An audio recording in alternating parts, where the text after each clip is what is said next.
Okay, I think, is this on? Yerachmiel, is this on? Is it supposed to be on?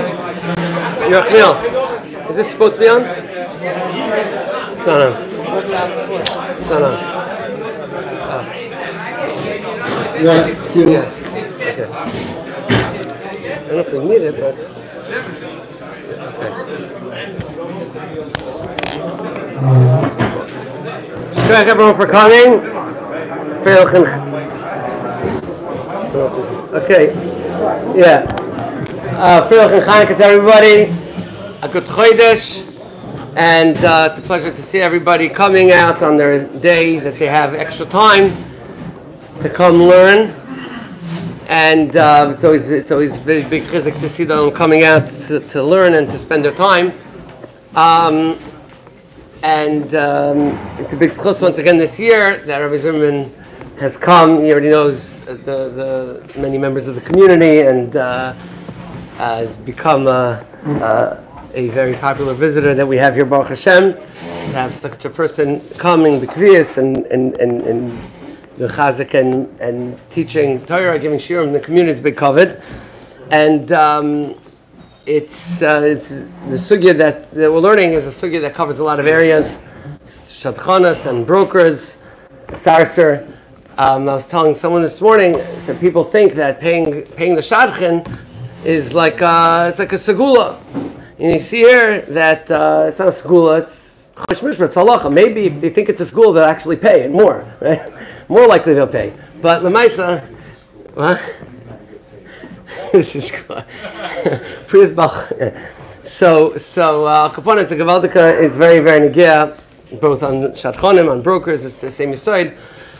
And to have the share from Rabbi Zimmerman is always his koyach to give over things with clarity and clear maskanas.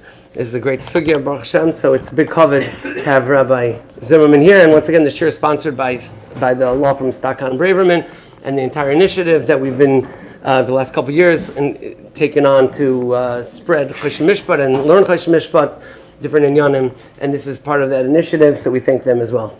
Rabbi Zimmerman.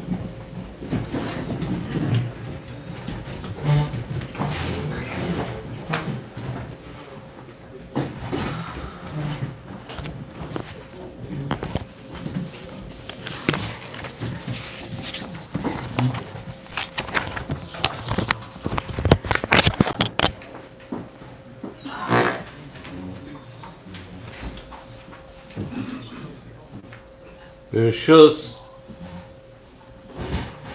Roshei HaKollel, Chavrei HaKollel, and Loimdei HaKollel, a good Chodesh, a Freilich and Chanukah.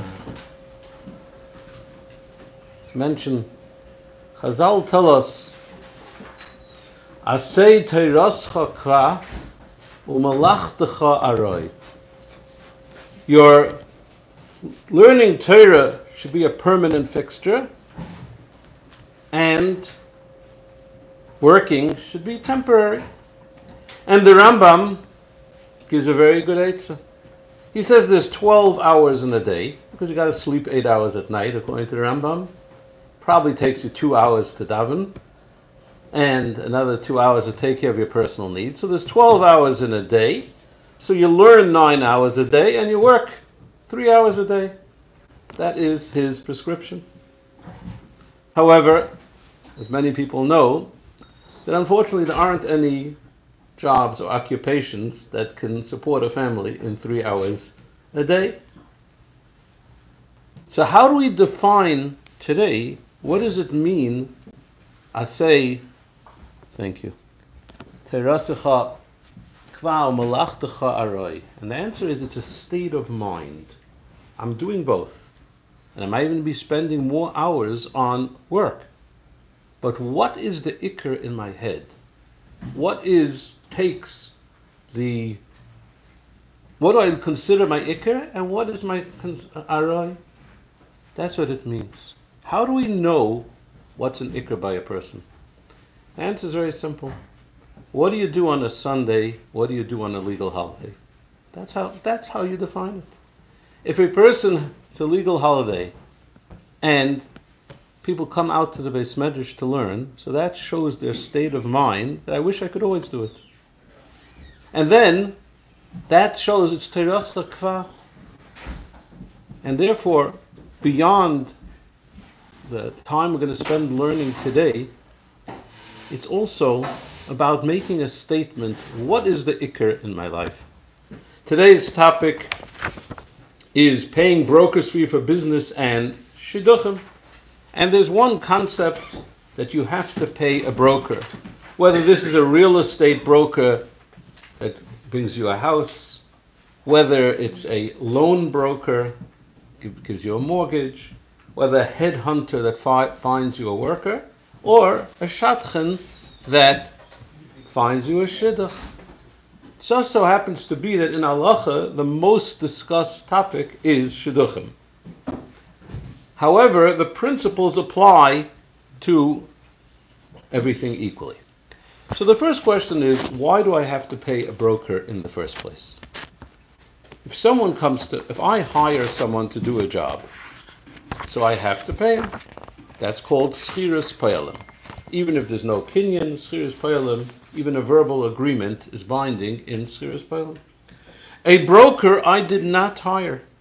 He came to me on his own and said, I heard you're looking for a house.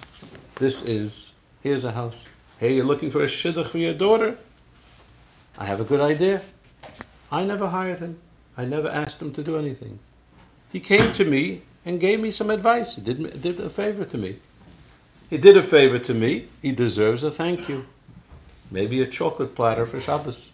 Why do I have to pay the person in the first place? If you look at the Vilna Gaon, this is on page 3, where he talks about a real estate broker. We'll get to the case of the Ramah. But the Vilna Gaon says, Reuven, she says, look at the Mordechai, Timer de sarser noitel schar. Why does a broker get paid if I never hired him? Afa pishaloi sholchai. I didn't send him. I didn't procure his services. V'asarser bo ma'atzmai. And the broker came on his own. So why should I pay him? The answer is, it's like someone who goes and plants your field. What is the halacha of someone who goes and plants your field unasked? So give a look at page 1. The Gemara in Bav Metzia Daf Kuf Aleph Amud Aleph. It says Itabar. Go to your field and I plant it without permission. Amarav. Shaman loy v'yodei al tachtayna. We'll see how much was the work worth, how much was the shvach, how much did it appreciate, and we'll give you the lesser of the two. Shmuel Amar, no. Oimdim kama odam reitzelitin b'sada zulinaita. You got to pay him like a worker. How much would a person want to be paid? Amarav Papa v'loi pligi. Kan b'soda asuya lita, v'kan b'soda she'ena asuya lita. It depends. If this field was, the owner of the field was looking to hire someone to plant there. So it's a soda asuya lita. A soda asuya lita, and someone comes and plants it. I want someone to paint my house. And a painter comes and paints it without telling me anything. The halacha is that you have to pay him like a worker. Why is that so? The Gemara doesn't explain why that's so. It's just saying this is a fact. And all the poskim say is that this is the din of nena. There's a halacha of nena. If I provide benefit to you, you have to pay me. It's only if you want it? Only if you want it, you have to pay him like a worker. If you don't want it, then you pay him what the work is worth, or the appreciation, whichever is the lesser of the two. So this is a halacha called nena. It's debatable, where does it say nena in Chumash?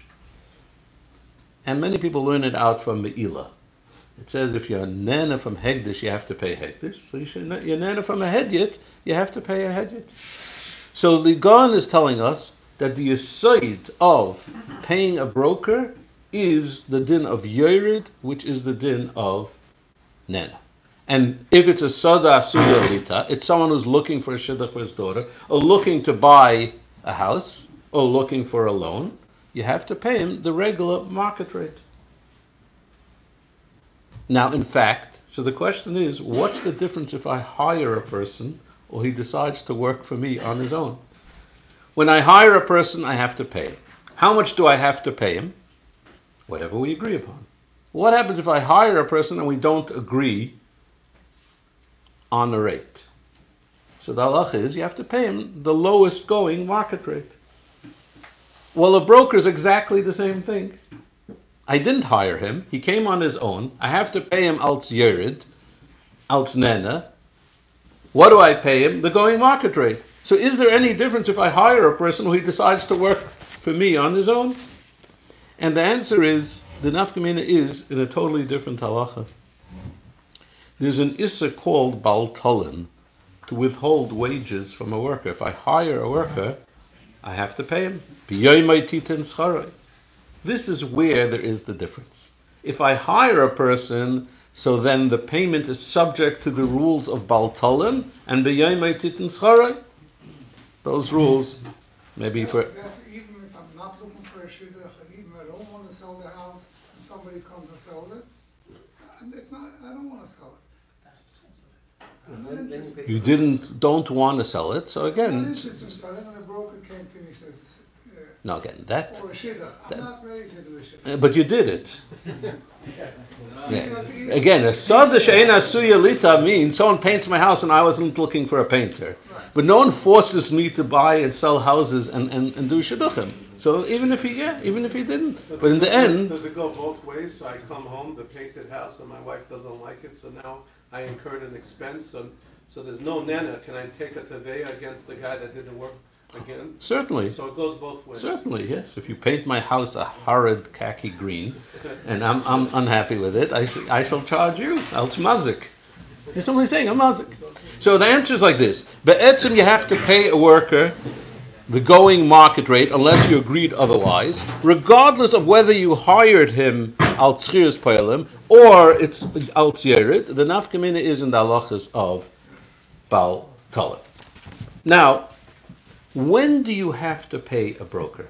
A broker makes a meeting of people, makes introductions from one person to another. Then there's a meeting of the minds. Then there is the actualization of the deal. When is the brokerage fee due? And this question is discussed most commonly in the Shidduch. You introduce a boy to someone for his daughter. They go out, they get engaged. Chasana, 3-4 months later. When is the Shadchanis due? At the engagement. The broker finished his deal then. I introduced you successfully. Or no? It's only due upon the marriage. So if you give a look in page 6, the Ramah says, Hagah, ha-shadchin havi k'moi sarasar. Every shadchin is a broker. Now, v'ma shadchin roitze shishalmu loy miyad, shadchin nosai. Shadchin says, pay me now. You got engaged. I did my job. I'm finished now. The rest is up to you. V'habaylim einim roitzen l'shalom ad ha-nesuim. And the Bailim say, no, wait till you get married. So the halacha is totally b'minig ha-medina. It's totally in the minig ha-medina. Whatever is the norm. U'b'makom she'ein minig. What happens if there is no minig? Hadin im ha-Bailim. It's a suffix, and he can hold on to the money till the marriage. So the Ramah says it's totally in the minig ha-makom. The poskim already write that in Shidduchim the minig is when they get engaged. In a real estate brokerage, it's when the sale happens. Even though, let's say, they went to contract at a certain point, seemingly at the point that they went to contract and there's a binding agreement for the people to buy and sell the house, at that point the broker is out of the equation. It's on the closing statement. Right? It's on the closing statement. Right. But the answer is no. It's on the closing statement. Because the minig is that you only pay for it when the closing happens. So just to clarify, we're talking about when it's earned, not when it's due. When it's earned, it's earned b'chal. Yeah. When it's earned, not when it's due. When it's due is when it actually falls through the money. Yeah. The question now is When is it earned? if it's even earned. Yes, correct. Right. So like this. So what we have here is as follows.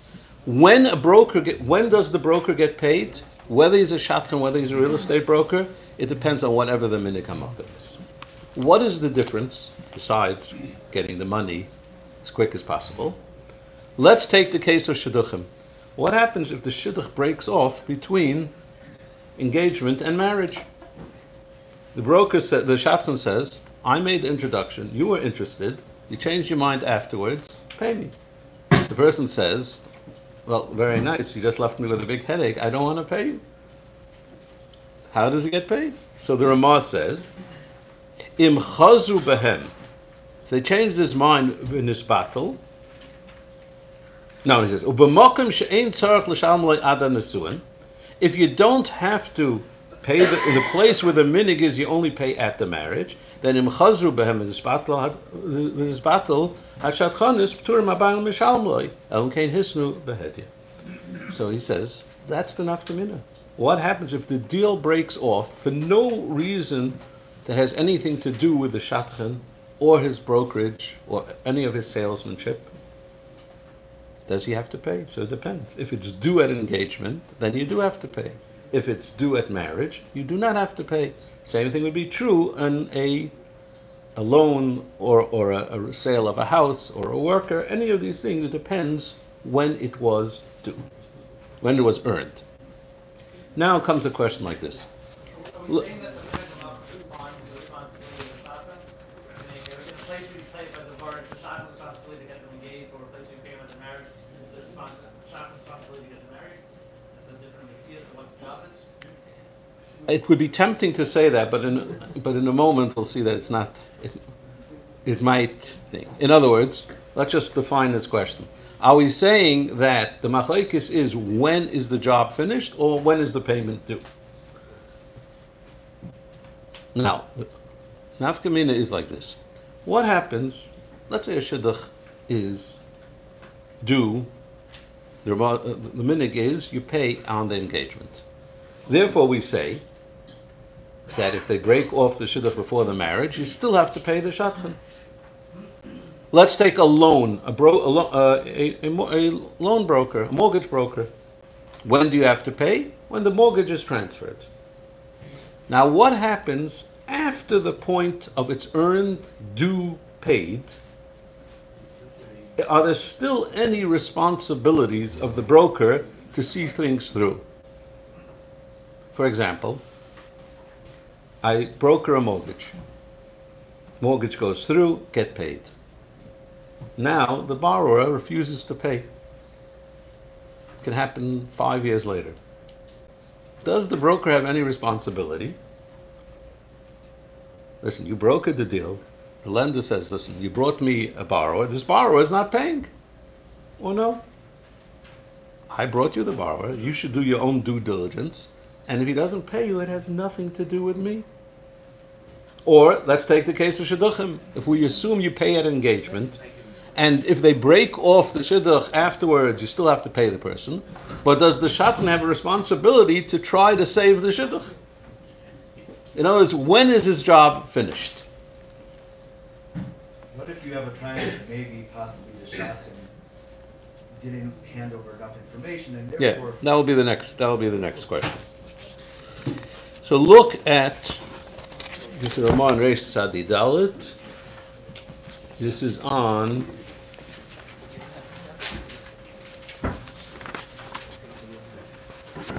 page 11. Haga. Reuven himtzi chayv betuach l'Shimon. Reuven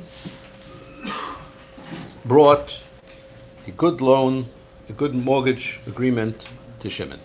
V'kibul schar al sarsaros, and he already got his broker free. So he's out of the picture. V'achakach niskalkel hachayiv, and afterwards, the chayiv got botched up somehow. V'tzrichen l'shtadl im asar ba'ad hachayiv, and you have to need government intervention. V'shimon writes Reuven yatriach eisa tircha hayel v'kibul schar min hachayiv. And the lender goes back to the broker and says, listen, you made money on this deal. You have a responsibility to make sure to see it through. So the Ramah says, Yesh oimrim da'adin im Shimon. The halacha is yes. You have a right to demand that a broker sees it through, even though he was paid already. Where does he get such an idea from? Once you're paid, your job is done, because by definition you get paid when your job is done. So he says, Dumye de hooker haganav. The Ramah makes an analogy. The halacha is a shomer. Let's say you're a shomer chinam and someone stole something. So you're potter from payment. Shomer chinam is potter on geneva. What happens if you find out who the ganav is? Does the shomer have a responsibility to go take the ganav to court or to a din Torah and chase after the money? Or he could say, it has nothing to do with me. I don't owe you any money. You're the bailam. You're the owner. Go after it. And the halacha is that the shomer has a responsibility. So the Ramah says, even though the shomer is not chay of anything, nevertheless, he has a responsibility. Same thing over here. Since the broker benefited from this deal, he has a responsibility to make sure that this deal goes through, even though it's beyond his point of earning and payment was due. That is what the Ramah says. The Shach disagrees and says, I don't understand this analogy to a shomer. A shomer has a responsibility. Shach is in his ice test here. A shomer has a responsibility to guard something, and he has a responsibility to return something. This is beyond his responsibility to pay if he doesn't return it. So even in a case where he doesn't have a responsibility to pay because he's a shomer chinum, it's a gneva, or it's a shomer sacha and it's an einus, but he still has a chiyuv shmira. He just doesn't have a chiyuv of tashlumin, and therefore he has to go after it. But a broker doesn't have any responsibilities. The second he was paid, the loan was made, he doesn't have any responsibilities. So therefore the answer to our question is, it's machlekes Ramah and Shach. Does a broker have responsibilities beyond the point where he earned his money, money was due, money was paid? Is a machlekes Ramah and Shach. Now, what happens? Practically, would that happen? Practically, you're not going to be able to be Maitzi Mammon, because like anything in Chayshim Mishpat, the broker will say, Kimli, I follow the Shach. So the question is, when does his job end? Right. Next, what happens? You make a shidduch or a house, you broker a house, and then the deal collapses later because of a mekach taz, because of a mum. So one person asked here, what happens if the shatchen or the broker oversold, promised things that are not true, and you find out later that it's not true? That's obvious that he doesn't deserve his brokerage fee, and you can even be tevei it back, because that's a mekach tos. But what happens if the shatchen didn't oversell it, the real estate broker did not overpromise? It just so happened to be they found something wrong. They found, in the end, the boiler in the house doesn't work, or the house is sinking. And this is after it was bought. Now, it could be today, when you sell a house, you're supposed to bring a surveyor and you're supposed to check it, and therefore you accept it in as-is condition. But let's say you didn't. Or let's say in the case of a shidduch. They get engaged, they get married, and you find out that one of them is mentally ill, does the Shatchanis go back? Now, the answer is yes, Mekach Taz, if the deal is off, the brokerage fee is off, because your brokerage fee is only a percentage of the deal. The interesting question comes up is, what happens one side gets fooled, but they want to continue the deal, and the other side wants to pull out? In other words, you find that the house is sinking, the buyer says, I'll keep it anyway. The seller says, Mekach Taz, I want it back, because real estate prices went up since then. Or you find out, let's say, the Kala can't have children, and she says, the Chassan says, I'm happy with the Shidduch, the Kala wants out. Do you have to pay? Or is it a Mekach Taz? You know, who gets the right to back out by a Mekach Taz? And this is found on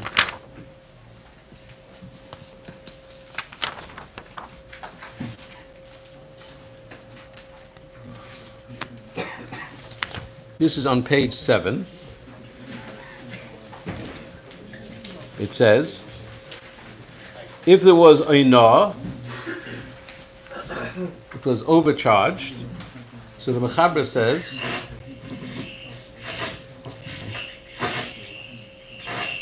Baruch atah Eloheinu Eloheinu melech haolam.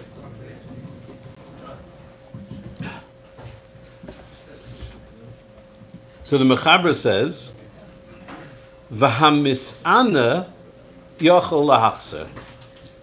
The person was fooled, can always make a return. Aval hama'ana eina yachol lahachzer. But the person who did the fooling cannot overturn the deal.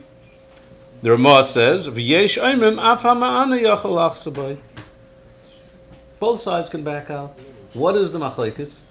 The etzem in Svara, the Ramah is right. If something is a Mekach Taz, if there's no meeting of minds, or the meeting of minds was on a false premise, then both sides could back out. And that's why the Ramah says both sides can back out.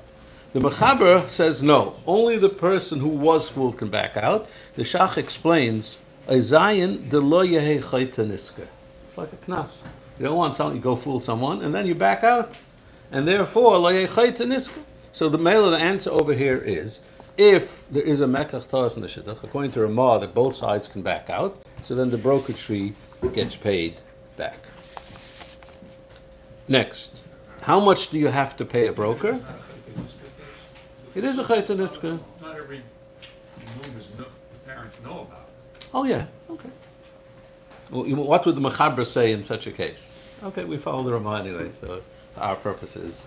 What if it was many Medina to pay, you didn't pay, the Shidduch broke off because of Mekach Taz. So you don't have to pay because you're claiming Mekach Taz. But what if how do you prove it? How do you prove a Mekach Taz? Well, it has like any case of Mekach Taz, you buy something, and it has a mum. The Shach is coming back and saying that I'm owed for my time and my effort. So we'll have to see why did the Shidduch break off, and the Bezdin will have to decide, is it a Mekach Taz or no, it was a voluntary decision. How much do you have to pay a broker? Whatever the market rate is. But even though the Kedushin is still Chal, right? So there's still, we're not going retroactive. Yeah. That has nothing to do. That has nothing to do with Shatchanis. Yeah, because Shatchanis is I'm paying for Nana. Remember? We're saying there was a Mekach Tois, but halachically. No, I don't mean a Mekach. I don't mean a Mekach. You can't have a Mekach Tois in When they Kedushin. got married, right? Yeah. And so now you identify whatever, it's something they didn't realize. The Kedushin is still in place. The marriage, the Nisuin, everything still stays. You can't undo that. But yet for the Lagabi, the Shadchan, we say, we're not focused on that. We're going to call it a Mekach Tois, even though halachically it doesn't affect the marriage. Right. Again, for the purposes of this shir, the answer is yes. The real truth is, you can have a Mekach Tois in the Suin also. If it's a gross mum, yes, you can have a Mekach Tois in the Suin also. But for this purposes, the reason why you pay a broker is Yored, which is Nena. Well, if I'm not Nena, I don't have to pay because he didn't provide the service I'm contracting. Now, what happens? The broker lives in one place and he does a service for someone in a different place. For example, Shatchan lives in Eretz Yisrael, reads a Shidduch. Classic cases, you have a boy from America learning in Eretz Yisrael, Israeli Shatchan, goes and that's an Israeli girl, you do the shidduch. Now, how much do you pay? The Israeli rate or the American rate? The work was done in Eretz Yisrael. The nana was the person in America. How much do you pay? And this you can do the same thing with real estate brokers. Real estate broker is in Miami selling a house to someone in New York, and there are different rates. Which rate do you pay? What's the shop? Well, He's in there to show. What does he show? the shadchan always wants the highest. So he says, pay me American rate. The other people say, what do you mean? You live in Eretz Yisrael, I'll pay you Israeli rate. Which one do you think? So give a look at page 13. This is a regular halach in Schiras Poyalim. How long does a Poyal have to work? 9 to 5, sunrise to sunset, dawn to dusk. Which one? How much do you have to work? And it halach is hakoil keminig Medina. Now he says, what happens? Ramah says, halach mimokim shenagu lahashkem laharav, lamokim shenagu shaloi lahashkem laharav ipcha. So the Ramah says, it's a Mukhi Yosef, azlinon basra hamokim shesachar sham hapoyalim. You pay the work, the deal is binding to the place where the hiring took place. Not where they worked, but where the hiring was. In Chuvas Padamiris. So he says the same thing. You have a case of the Shadchan in Eretz Yisrael who made a shidduch for someone in America and he did it in Eretz Yisrael. You pay him the Israeli rate because that's where he was hired. Question is, we live in the age of mass communication and telephones. So you could have a person working in China, and you actually have many people working in China, or in India, and they're in a call center, and they're reading Shidduchim all over the world. What rate did this person get? Because here, he's working in China, but the work, physically he's in China, but the work is being done and the benefit is being accrued in Europe or in America. How much does that person get paid? Now, if I called up a Chinese shadchan and said, read me a shidduch, so then you pay the Chinese rate, because that's the case of the Ramah. As a matter of fact, the Mukhi Yosef says, the reason why I went to China to hire a shadchan is because Chinese workers are cheaper. So that's why I would only have to think. But here the person called on his own. So I'm not paying him because of Schiras Poyal. I'm paying him because of Nana. But the Nana was, he read two people in London to each other. He happens to be situated in China. How much does he get paid? And this is a big machlekes in the Achrayim. Chuvas Minchas Elazar, he says, wherever the shadchan lives, that's what he gets paid. The rate of the place that he lives. In Chuvas Panim Me'iris, he says, no. You go after the place where the accomplishment was. Shouldn't it be that way? Because the whole point is it's Yerd. It's Yerd, it's Yodi Halayonis. Now, how do we paskin in this machlekes? Every bezdin has their own psak. The most comprehensive sefer on paying brokers and shadchanim is a Shailas Teshuvos called Halichas Yisrael from Yisrael Grossman, father of the Rav of Migdal Emek, the great Dayan in Yerushalayim, and he says exactly the story you just said. That it should really depend, if I hired him, it should go where he's living. But if it's being paid als Nana, Yered, which is Nana, so he says it's Pashat, you have to pay where the Anah was. Let's go a bit further. Shadchan says, broker says, I'll work for free. Do I have to pay him? Answer is, of course not. He says he'll work for free. Doesn't have to pay him. People ask this question in Shidduchim. As the Rosh Kollel mentioned, is there a skula to pay a shadchan? Or no, there's no such skula b'chlal. It's plain chayshah mishpat, you got to pay. Now, what is the consequences of not fulfilling your chayshah mishpat obligations? The Baruch Shalom will decide. You don't have to make up for him what he's going to do, whether they'll have children or not, or any of these things. How are you supposed to look at shadchanis? I don't think this is a modern question. Give a look at the Pischei Tshuva. This is on page 14. This is an Even Ezer Siman Nun. I'm betshuvas chut hashani shekosed the mashiregilan ha'olam loimer. Shatchen she'omar le'echad ashadach loy shidduch ploini bechinam. I'm going to read you a shidduch for free. Aval pikein mechayavim litin schara. You got to pay a shatchen. He says, Ein lo zeh shoyrish ve'ikar klal betalmud b'shum paisik. It has no source at all. V'chein nishtaka adama dava v'loy noimar. El ein noisen loy schara klal v'chein adin nisarsa shar pailim. Din kulam din echadam. The Chut Hashani says, Reb Kiva Ego also says it, and says there is no such thing, there's no skula to pay a shadchan, it's plain chaysha mishpat.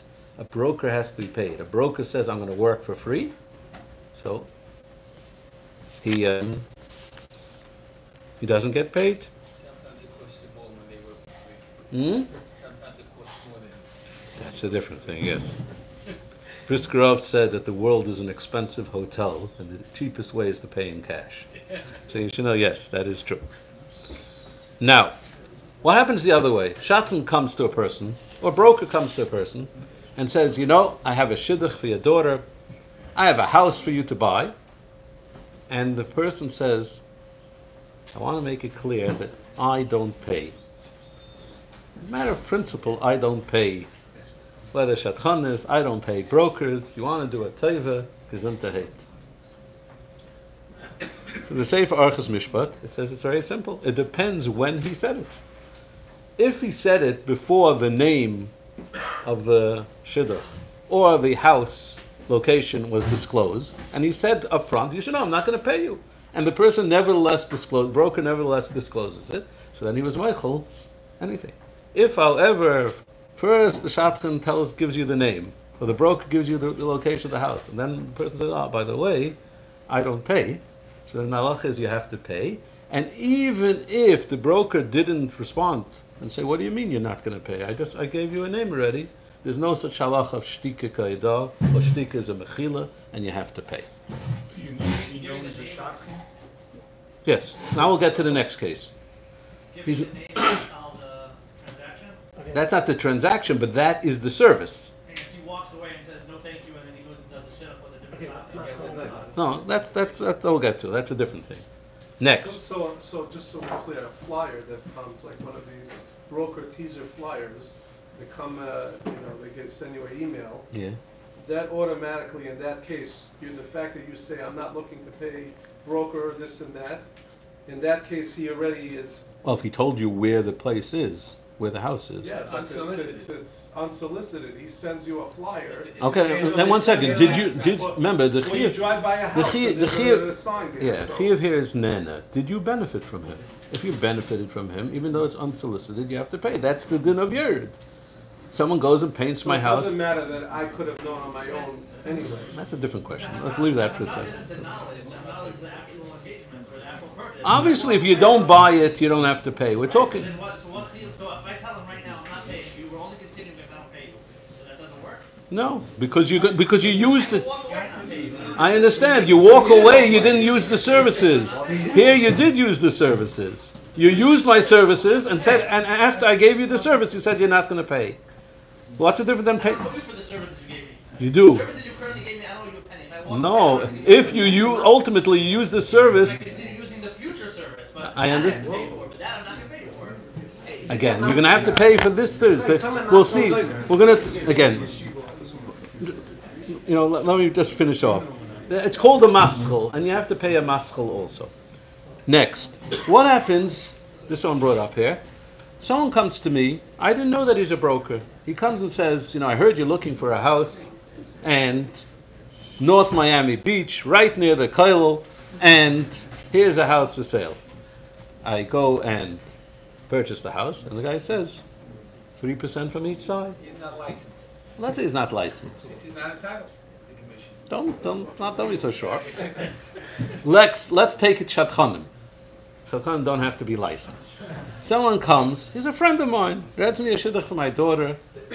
The person cares about me, helps me always. Afterwards he says, by the way, pay up. Do you have to pay? The Jewish Manach says, yes. If the broker did not have an obligation to help you and he helped you, then you have to pay him. You are an ena. In Chuvas Marash Engel, he brings a shaila, what happens if someone sold me his house? And I thought it was his house. It turns out it's not his house, it's someone else's house. And he says, now pay me a brokerage fee. And the Marash Engel says, yes, you have to pay because you are a nena.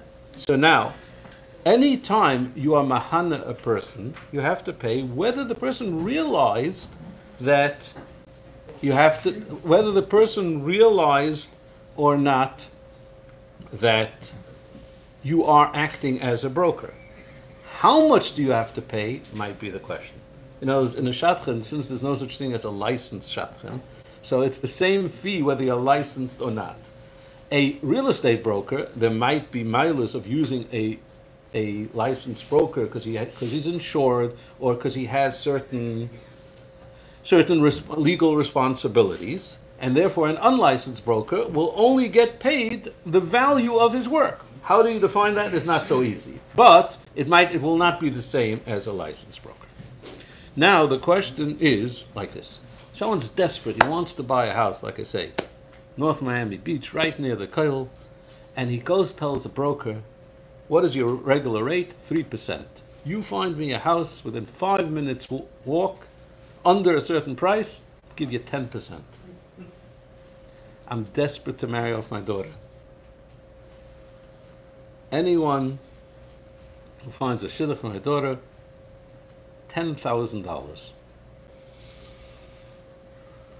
Sure enough, the person finds the house, finds a shidduch for your daughter. You talk, thank the Rebbeinu Shleilam, he sent me a shidduch. Broker says, Shadchan says, I found you the shidduch. Pay up, $10,000. Says $10,000? Such a job is worth $2,000. The Rebbeinu Shleilam would go. He says, how did the Rebbeinu Shleilam help? The Rebbeinu Shleilam helped through me, and therefore I would like to get paid. And this is what you promised. And in Schiras Poilim, a verbal agreement is binding. Do you have to pay the excess above the normal rate? And we're talking when you promised it. For this we have to learn a Gemara in Yevamos. Gemara in Yevamos, page 2, says, the Gemara tells a story about someone who was supposed to do chalitza.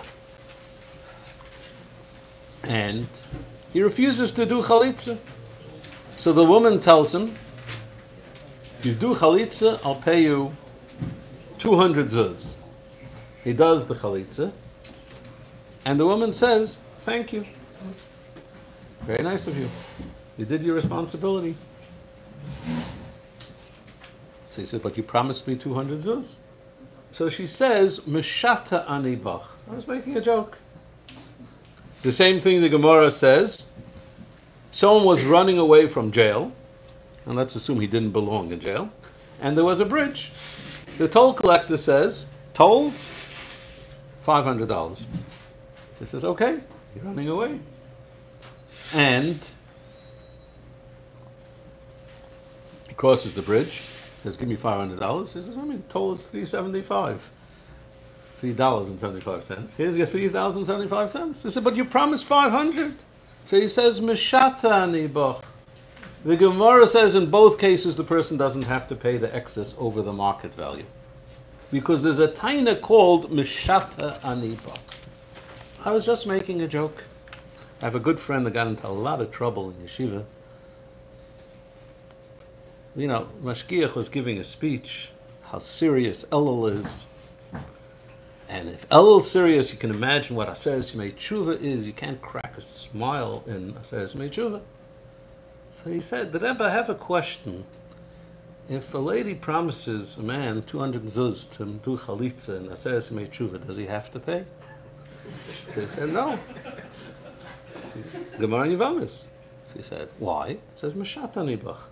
You see, you're allowed to make jokes in Aseres Yemei Tshuva. Got himself into a lot of trouble. But the point is, I don't know if there's a point. But anyway, now, so the question is here also. I hired a broker. I told the broker, I'm going to pay you. This is not just nene. We're talking about, I'm going to pay you 10% for a house in North Miami Beach. Do I have to pay the person? Those two cases are price gouging. This is not a price gouging. Well, it's 10% on a 3% on something which is worth 3% is price gouging. Or 50%. What's the difference? You can. No, he's saying Meshach. You mean because Both parties agree it's a service that could be very valuable. Yeah. It's not necessarily price gouging. Right, but you want to call it that? Yeah. Now, so give a look at page 8. Surim, v'hoysem avoros lefonov, v'amaloi hevirani, v'ani noisen l'cha dinner, v'aviroi, enai el escharoi aroi. Like I say, this is what we call price gouging. Haggadah the Ramah says, this is something which has a set price. Something which is invaluable, then there's no price gouging. Ubeshad chonus eloi elas charoi. When it comes to brokerage fee, you only pay the going rate. Now, the truth is that this is a machlekes, the Rashba and the Rosh, how to learn this Gemara. Why don't you have to pay what you promised? You made an agreement. And a verbal agreement is binding in Schiras Pailim. Why don't you have to pay? The Rashba says in Chuvas, because he did a mitzvah. It's something he had to do. You had to do chalitza, and you had to help a person escape from the Beis Asurim. And therefore, you can't overcharge because it's something you had to do. But if it would be something you didn't have to do, you would be, Yitaka would be chayiv. The Rosh in Chuvas says that you don't, it has nothing to do with what you have to do. Any time a person agrees to something which is an overpayment, you could say Meshata Anibach. The Ramah is passing like the Rosh. The Ramah with these words, Ubeshat Chonis Ein Loi Elas Chara, he's actually quoting a Rosh who says that even an agreement to overpay is not binding, even if it's not something the person had to do. That is the opinion of the Ramah and the Rosh. The Shach brings a marshal that says, no, you're passing like the Rashba. It's only something that you had to do. But if I did something voluntarily, you contracted my services voluntarily, and I didn't have to do it, and we made an agreement, the agreement is binding. And now we have a very big machlekes how to paskin. Do you have to? If I think of a good shidduch, Yeah. I'm not a shach. Yeah. Do I have a schayus to do that to somebody? No. No. It's a chesed, but there's no chiyuv. It's not incumbent upon you.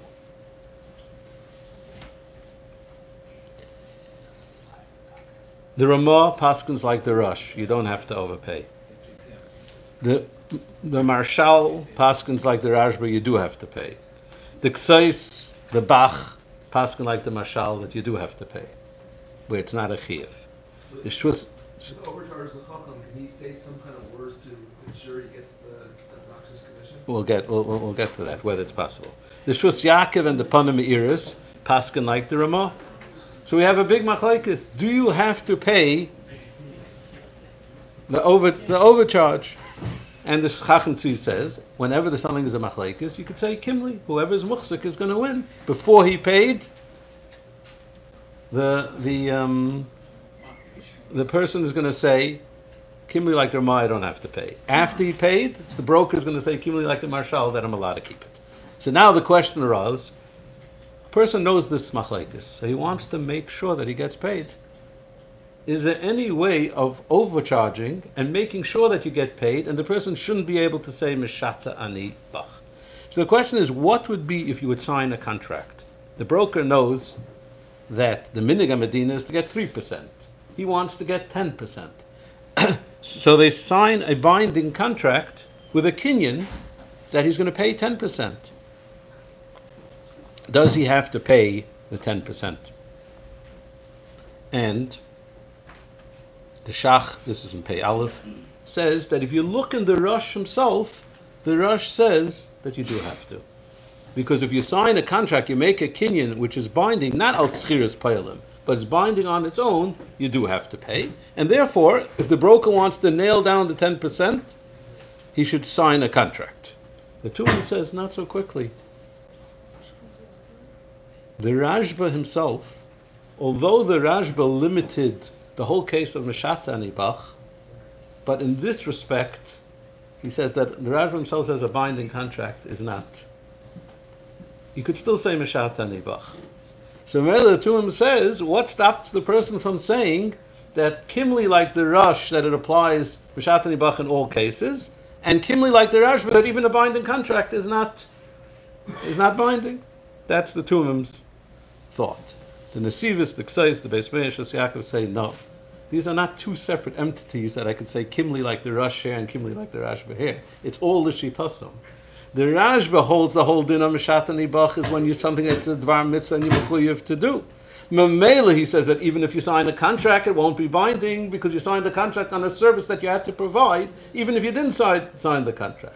But the Rush, who says the Meshata Nibach works on Meshata Nibach works on everything, even on things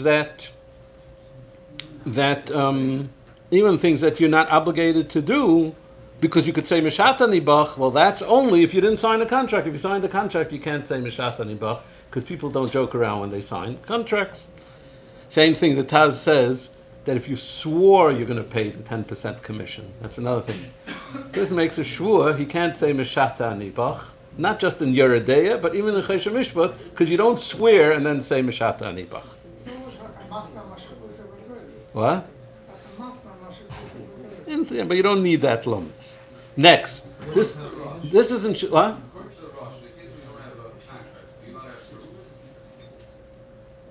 According to the Rosh, are you allowed to have tarumis on a meshata anibach? Maybe yes. Now let's go. This is on Shidduchim. Kimli like the tumim. You can't be moitzi mammon with a kimli. Kimli is only to keep money, not to extract money. Now, but it's a good try. Next, classical case of shidduchim. You read the shidduch to the parents. Let's say a young girl. You read the shidduch to the parents. Who is the beneficiary of it? It's the young couple. Who has to pay the shatchanis? Is it the young couple that pays it, or is it the parents? And Avnei Nezer has a very interesting case. Reuven calls up his friend Shimon and says, I have a shidduch for your daughter Leah. Eins in the Welt. A bacha, everything you're looking for. Shimon hears it and says, there's not good shidduch for Leah. It's good for Rachel. And he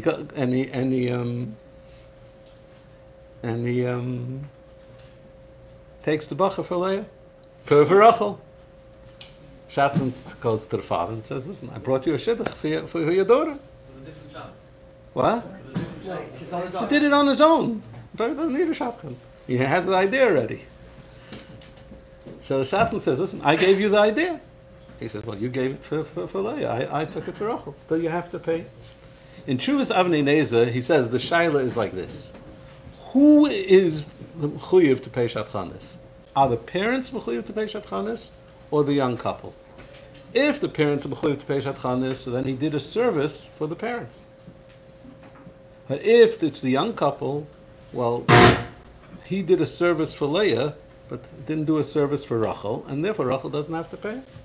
Zok Avnei Nezer, the chiyuv is really on the young couple. The minig is that the parents pay it, and therefore you do not have to pay. Very interesting tshuva. If it's a broker's broker. What? If someone tells you what it has, and you decide to be a broker. We'll get to that case. That should also make a halachic nafkamid in terms of when the payment should be made. Because if it's going to kick in by the couple itself, now there's Saimech al Shulchan of the Bimai, so they don't have the money. But once they're married, maybe they have money. Maybe they have more money than all of us together have. And that's but you should know that there's a famous Avnei Nezer who says be'etzem the chiyuv is on the young couple. The minig is that the parents should pay it. Now, what happens if the parents don't pay it? Can you go between Tevei the young couple in a din Torah? Well, state in Avnei Nezer you have to pay. So in Erech Shai it says that since the minig is that the parents pay it, so the shatchan is adaita the minig, so you can't go be teveya the young couple. Now, if this sounds to you like a far-fetched case, I can tell you my own family, my Zayda, his name is Rabbi Yosef Yein Tzvi Horowitz, the Rav of Frankfurt, came to London, during World War II. And he was looking for a shidduch for his daughter, his oldest daughter. At that time, it was very hard to find a bacher, a Yerei Shemayim. Even a Shem Shabbos was very hard to find, and certainly a Yerei Shemayim. Finally, they hear of a bacher. Those from London will know who he was. He's happened the Sassav of the Swedish. And Kitzer, boy shows up at the house, and my grandfather says, Gittel, the bacher do. The boy says, Gittel? That's my mother's name. My grandfather says, does your mother have another name, maybe, by any chance?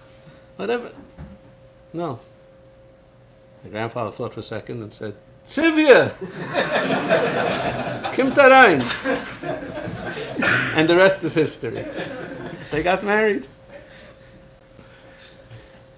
So one thing I learned from this story, it seems in the olden days, a girl didn't have to go to the hairdresser before a date or anything. You can just call someone from upstairs, and they came down and they got married. Well, yeah, such things do happen. Such things do happen in life. Shachan didn't do his due diligence in finding out the name, so it's about to tell us anyway. I don't know, because not everyone's makbid on Atzavos Abiyudah. Now, this is, we're talking about a young couple. What happens? You have a lady's a widow, older single, bali tshuva, that it's not, the parents are not involved in their shidduchim. So obviously, the responsibility is on the principal themselves. In Piskei Tshuva and Even Ezer, he has a very interesting shayla. Someone goes, a woman is a widow. A person went to her brother-in-law, in other words, the brother of her late husband, and said, you know your brother died, and your sister-in-law is an almana. I have a shidduch for her. Please go tell her. Brother-in-law tells it to the sister-in-law. Sister-in-law gets married. Shatan says, calls the sister-in-law, says, pay me. Sister-in-law says, I don't know you. You never spoke to me. I don't know who you are. She says, what do you mean? I spoke to your brother-in-law. And she says, so go collect money from the brother-in-law. What do you want from me? You did not speak to me. He goes to the brother-in-law. Brother-in-law said, you didn't help me. You helped my sister-in-law. I'm happily married. You didn't help me. So you should know that there's a Piskei Tshuva, Even Ezer Siman Nun Sif Tezayin, Avodas HaGeshuni. He quotes thing that the shatan has no claim. He did not speak to the principal involved. What? With nanny, you have to be mahanami. You have to paint my house. I paint your house. Someone paints your house, and I like to look at your house. I'm not going to have to pay. Yeah, okay, we didn't hire someone. Here the person came on his own. And you should know, this is a very important point, because this happens many times in yeshivas. You have bacher in a dorm, and a bacher thinks, this boy goes over to another boy, this is good for your sister. And the shidduch goes through. So you should know that you don't have to pay the bacher because he didn't speak to the principals involved. So if you want to get paid, pay the principals involved. Now, in this... What? Yeah, that you could do. Now, in the end of this case... Well, now, here the brother-in-law wasn't charging. So, now, what would be if the brother-in-law would call to his sister-in-law, you're right. He's not the shadchan, I'm the shadchan. Pay me. So you should know the Piskei Tshuva says you'd have to pay the brother-in-law, even though it wasn't his idea. Now, the other person would then go and say, we're shutfer. What? No, because then you get 3% of shadchan. You get whatever, a certain percentage. You'd get a certain percentage. Okay. How much longer? Okay, so 2 more shilas we have. One is Maschel and Gomer. Someone reads you a shidduch. Great idea, but you prefer not dealing with this person. Or you prefer someone more skilled or more experienced to negotiate the shidduch or the brokerage of the purchase of the house. Do you have to pay the first person? So give a look at the person who gave you the idea.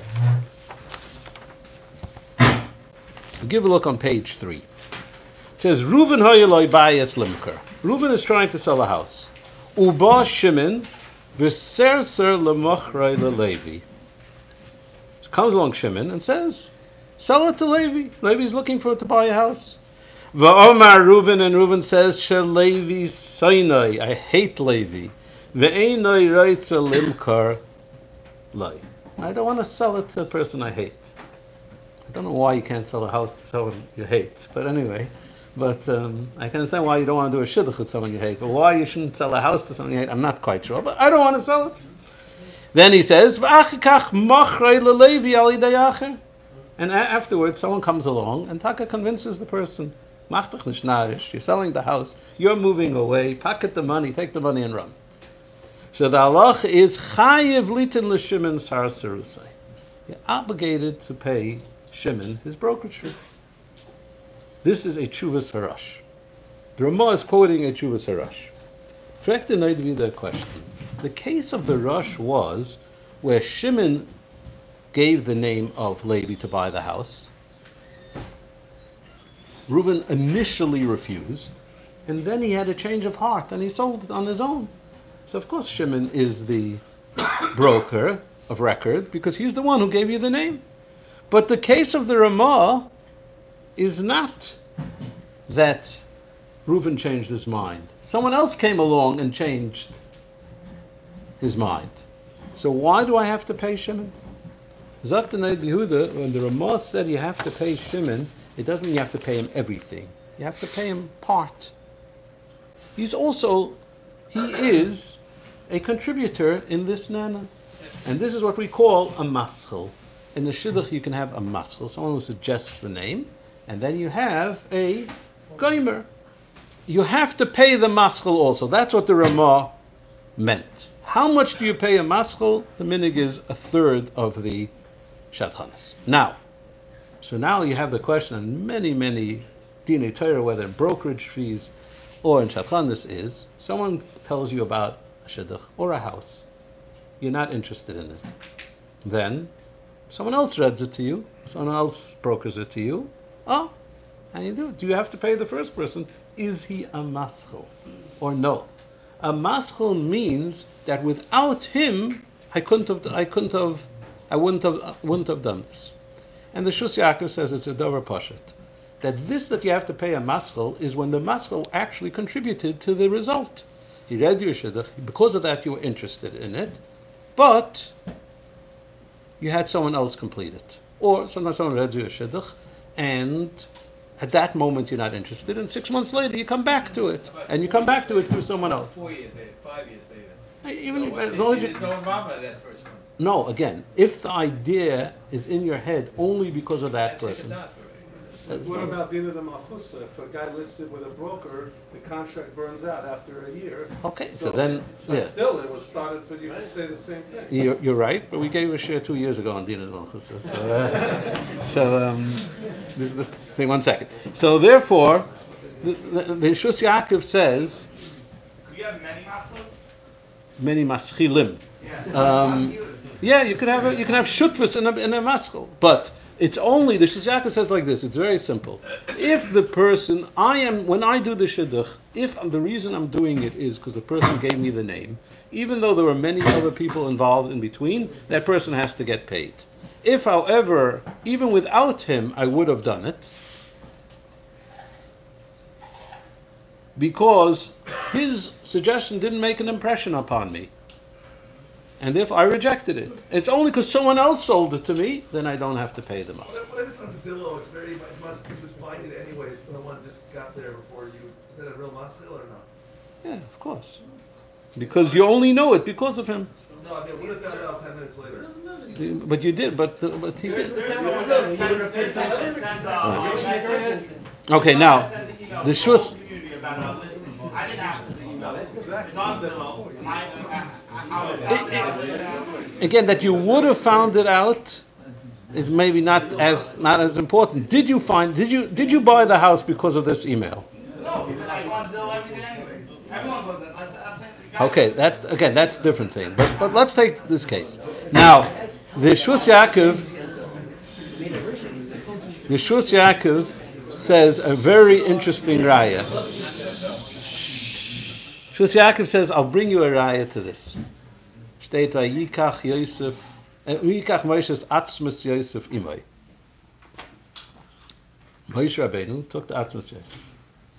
Chazal say that the schar from Hashem for bearing Yosef went to Klal Yisrael because Hamaschel b'mitzvah emloi gemara. Moshe Rabbeinu did not complete it. And therefore, if you do a mitzvah, you don't complete it, you don't get rewarded. So he asked the kasha. David HaMelech raised the funds to build the Beis HaMikdash. And he wanted to build the Beis HaMikdash. And Hashem said, no, it will be built by Shlomo. As a matter of fact, people used to check with David HaMelech, knew when's your Beis HaMikdash going up. And it says that David HaMelech got schar for building the Beis HaMikdash. But David HaMelech didn't complete it. What's the difference between David and Moshe? Zok Shus Yaakov, the chilik is pashut. Without David, there wouldn't have been a Beis HaMikdash. Because without David's collection, Shlomo wouldn't have been a Beis HaMikdash. Without Moshe, Yosef would have gotten buried anyway. Yosef swore Klal Yisrael to bury him, they would have buried him. And therefore, there's a fundamental difference. If the job would have gotten done without you, then you don't deserve to get paid. If, however, it couldn't have done without you, although you didn't complete it, you deserve to get paid for what you did.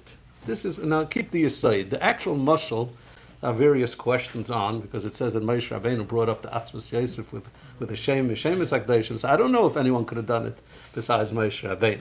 Furthermore, the reward that Hashem gives and the reward that we have to pay people for Nana might not be an analogy. But Al Kapanim, going back to all your cases of Zillow and Shidduchim, it's very, very simple. Would it have been done without the Maschel? Then the Maschel doesn't get paid, and if yes, it does get paid. Now we're going to end off with one very interesting question. Reuven came to the Bezdin. Reuven and Shimon are good friends. But because you're good friends doesn't mean that you can't be have very different personalities. Reuven was a very easygoing, fun-loving, freewheeling person. Shimon was very, very regimented. This at this time, this at that time. So Reuven decided, I'm going to play a prank on Shimon. Put an ad in the Hamadiyah. Shimon is selling his house. Call this number, gave Shimon's number, and call between 6 and 8 at night. That's the time that Shimon doesn't pick up the phones. It's night after night, the phone is ringing. Finally, Shimon one night picks up, screams, says, what are you calling? He says, your house is for sale, I want to buy a house. He says, I'm not selling my house. He says, do you live in this and this address? Yeah. Yeah, I think your house is worth 1.3 million pounds. I'm willing to give you 2 million pounds. I said, 2 million pounds? Offer I can't refuse. Reuven comes to Bezdin and says, brokerage fees in England are only at 1.25%, 1.5%. Give me 1.5% of 2 million pounds. I found you a buyer. You wouldn't have had a buyer without me. So the question is that called a broker? And on one hand, nothing would have happened without him. On the other hand, he had zero kavanah to help him to the house. He was playing a prank on him. It so happened to be that, in other words, does Nena require the kavanah that I want to be mahana the person? Or no, well, I was mahana the person. I wanted to play a prank on the person. Maybe I should leave this open. This shot. What? Okay, but you still get haitzos, you get something. Yodei el tachtoina, but you should get something. Yeah? Sure. You might have gone over this when the mic was going in and out, so I just wanted clarity. If a broker introduces a buyer and a seller, and there's a negotiation that the broker handles between the buyer and seller, and they don't come to an agreement. Yeah. And then a number of years later, the buyer approaches the seller and they come to an agreement and close a transaction. Is that original broker entitled to a... You get something for sure. Yes, he's certainly a maschel in it because the idea came because of him. So this is a question we had on the buyer's part. Well, The house wasn't for sale and you made him an offer. okay, but that's he only made it once. Yeah, Leisachmaid means that you press the person, but not that you ask him. And let's say he was over Leisachmaid. The nafkamina, if you're over Leisachmaid, what? This year, no nafkamina. You could say it's not so. Maybe it is a nafkamina. There is some sefer that says that when you're over Leisachmaid and you pressure someone to sell you your house, if you hold ovid loy mahani, the deal is not valid. But anyway, but for this purposes, it's not. Anyway, I saw in Archas Yesha. Mafio is for a specific deal, not for a relationship. Yes, that's correct. Yeah, that's another common question is I set up two people for a mortgage, and then afterwards they do 10 other mortgages. Do I have to pay the person? And the answer is unless they made a t'nai that you have to pay for everyone, you don't have to. Chaim Kanievsky tells the following story. His brother-in-law, Rabbi Yitzchak Zilberstein, asked him a question. Reuven hated his friend and wanted to embarrass him. Hakdama. So Reuven tells his friend Shimon, I suggested for you as a match for so-and-so's daughter. He likes the idea. He wants you to come to his home and meet his daughter at this time. So Shimon knocks on the door. The person opens the door and says, what are you doing here? Came for the shidduch. So-and-so arranged the shidduch. Told me you wanted me to come here to meet your daughter. The girl's father says, don't know what you're talking about. Never heard of it. Well, you know something? Once you're here, come in. Kitzer comes in, calls down his daughter. The young man finds favor in their eyes, father and daughter, and they become engaged. Reuven asks, Yitzchak Zilberstein, do I deserve Shatchanis? Yitzchak Zilberstein said, such a question, only my brother-in-law, Chaim Kanievsky, can answer. Does he deserve Shatchanis? And Chaim says, Yitzchak said that Chaim told him, Se kommt ihm nicht Shatchanis, se kommt ihm zwei Petsch. He deserves 2 smacks in the face. He doesn't deserve Shatchanis. He had no intention to match the couple, rather to cause them pain. Heaven took pity and the match came about in this way, but he doesn't have any claim here. Have a good year.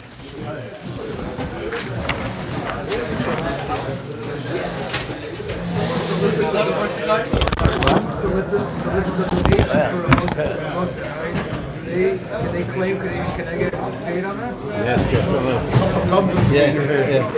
Yes, as a matter of fact, I'll tell you an interesting story.